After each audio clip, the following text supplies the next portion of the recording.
আশা করি আপনারা ভালো আছেন। আজকে কথা বলবো কিভাবে প্রফেশনাল ডিজিটাল মার্কেটিয়ার হওয়া যায়, নট মার্কেটার, মার্কেটিয়ার। চলেন দেখি কিভাবে যাত্রা শুরু হয়।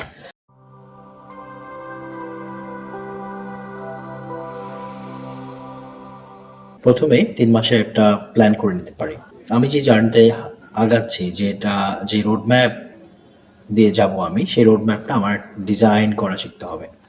পাশাপাশি আমাদের ইন্ডাস্ট্রি যে এক্সপার্ট আছেন, সেই ইন্ডাস্ট্রি এক্সপার্ট হতে পারে, সে মেন্টর হতে পারে, ট্রেনার হতে পারে, ডিরেক্ট ইন্ডাস্ট্রির সাথে যে মানুষগুলো কাজ করতে তাদের সাথে একটা আন্ডারস্ট্যান্ডিং তৈরি করা বা কমিউনিকেশন করা বা হচ্ছে যোগাযোগের মাধ্যমে তাদের সাথে একটা সম্পর্ক তৈরি করা, ঠিক আছে, রিলেশনশিপ যেটা বলতে পারি।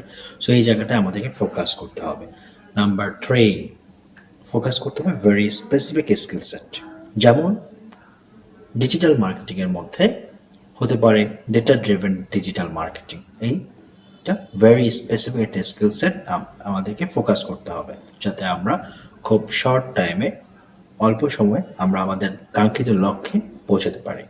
এক্সপ্লোর করতে হবে প্রচুর পরিমাণে, ইচ্ছে মতো, এখানে কোনো ভুল নাই, শুদ্ধ নাই। তবে অবশ্যই ইন্ডাস্ট্রি যেই এক্সপার্ট আছেন বা মেন্টর আছেন, যে মানুষটাকে আপনি ফলো করছেন, তার পরামর্শ অনুযায়ী, তার ডিরেকশন অনুযায়ী আপনি এই ইন্ডাস্ট্রি এক্সপ্লোর করা শুরু করবেন। তাহলে দেখবেন খুব স্বল্প সময়ে নলেজ পেয়ে যাবেন।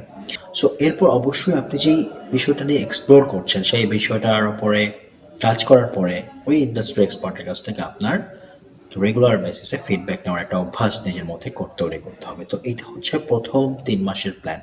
পরবর্তী 9 মাসের প্ল্যানটা আরেকটু স্ট্রং হতে হবে আপনাকে, বিকজ ডিজিটাল মার্কেটিং এই প্রফেশনটা যখনই আপনি ফিল করবেন, যেটা আপনি এই ক্যারিয়ারটায় আসবেন, তখন আপনার মধ্যে একটা উদ্যোক্তা ভাব থাকতে হবে, একটা উদ্যমী ভাব থাকতে হবে, এবং উদ্যমী ভাবটা থাকতে হবে উদ্যোক্তার মতো, উদ্যোক্তা হওয়ার জন্য, বা অন্টারপ্রিনিয়রশিপ জার্নি বলা যেতে পারে।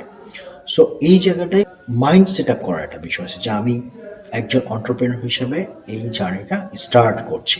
তো এই ক্ষেত্রে আমি রিকমেন্ড করব যে আপনি খুব চেষ্টা করবেন এটা ইন্টার্নশিপ করার জন্য। ইন্টার্নশিপ করে যেটা হবে, যে আপনি যে ক্যাটাগরিটা নিয়ে কাজ করবেন, যে ইন্ডাস্ট্রি নিয়ে আপনি কাজ করবেন, যে নিশ নিয়ে আপনি কাজ করবেন, সেই নিশ বা ক্যাটাগরি অ্যাকচুয়ালি মার্কেট ট্রেন্ডটা কি, ট্রিগার পয়েন্টটা কি, কোন পয়েন্টে গেলে আসলে সেল জেনারেট হয়। ইন্ডাস্ট্রি এক্সপার্ট যারা আছেন তারা আসলে কোন কোন স্ট্র্যাটেজি অ্যাপ্লাই করেন ট্রিগার পয়েন্টার জন্য। এক্সপেকটেশন, অর্থাৎ মার্কেট ওই ওই ইন্ডাস্ট্রির উপর বেস করে কাস্টমার এক্সপেকটেশন কি আর ক্লায়েন্টের রিকোয়ারমেন্ট কি, এই বিষয়গুলো কিন্তু আপনার ইন্টার্নশিপের মধ্যে একটা ভালো নলেজ আপনার মধ্যে চলে আসবে।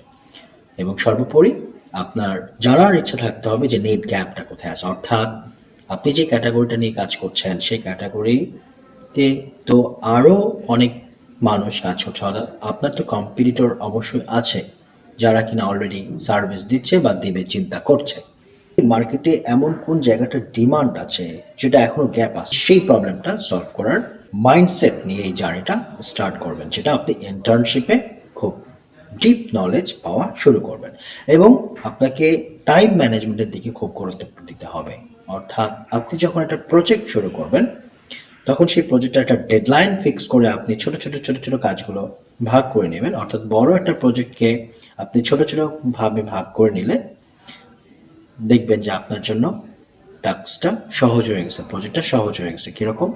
ধরেন 1 সপ্তাহের একটা প্রজেক্ট, যে প্রজেক্টটা আপনাকে করতে আপনি ভাগ করে দেখলেন প্রতিদিন আপনার অ্যাভারেজে 8টা থেকে 10টা ছোট ছোট কাজ করতে হবে। আপনি যখন কাজগুলো শেষ করবেন, আপনি চেক মার্ক দিবেন, আপনি খাতা কলম নিয়ে বসতে পারেন, আপনি নোটবুক নিয়ে বসতে পারেন, এবং যখন আপনি প্রজেক্টটা শেষ করবেন তখন দেখবেন আপনার মধ্যে একটা কনফিডেন্ট কাজ করছে। কনফিডেন্স যখন বাড়বে, আপনার এনথুসিয়াজম কাজ করবে, একটা উদ্যমী ভাব কাজ করবে। এবং অবশ্যই ইন্টার্নশিপ এই জার্নিটার মধ্যে বা পরবর্তী 9 মাসের এই জার্নিতে আপনাকে ক্লায়েন্ট অ্যাকুইজিশন শিখতে হবে, অর্থাৎ ক্লায়েন্টের সাথে কীভাবে কমিউনিকেশন করতে হয়, ক্লায়েন্ট রিকোয়ারমেন্ট কী, আপনি ক্লায়েন্টকে কীভাবে খুঁজে বের করবেন, এই বিষয়গুলো আপনাকে জেনে নিতে হবে। এবং সর্বোপরি এন্টারপ্রেনারশিপ জার্নিতে কখনো একা আগানো সম্ভব হয় না, সুতরাং আপনাকে কিছু মানুষজন সাথে নিয়ে সামনের দিকে এগিয়ে যেতে হবে। আর সেই জন্য মানুষ পরিচালনা, অর্থাৎ পিপল ম্যানেজমেন্ট অনেকগুলো মানুষ যখন একত্রিত হয় তখন সেই মানুষগুলোকে পরিচালনা করার একটা দক্ষতা, একটা স্কিল আপনার মধ্যে ধীরে ধীরে গেইন করতে হবে। সো এই হচ্ছে আজকের প্রেজেন্টেশন। দেখা হবে পরবর্তী ভিডিওতে, পরবর্তী স্লাইড নিয়ে। সেই পর্যন্ত ভালো থাকবেন। আপনার জন্য অনেক অনেক শুভকামনা। আশা করি আপনারা আমার এই ভিডিও স্লাইডটির মাধ্যমে আপনার উদ্যোক্তার যে জার্নি, আপনার অন্টারপ্রিনিয়রশিপ জার্নি, এটা শুরু করতে পারবেন এবং অবশ্যই আপনি সাকসেস হতে পারবেন ইনশাআল্লাহ।